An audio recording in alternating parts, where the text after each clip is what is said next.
পৃথিবীর ফুসফুস বলা হয় অ্যামাজন বনকে। এই বিশাল বনভূমিটি দক্ষিণ আমেরিকার 9টি দেশ জুড়ে রয়েছে।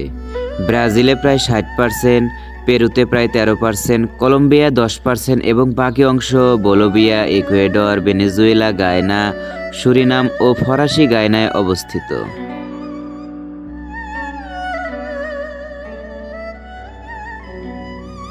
অ্যামাজন পৃথিবীর অন্যতম সমৃদ্ধ জীববৈচিত্র্যের আধার।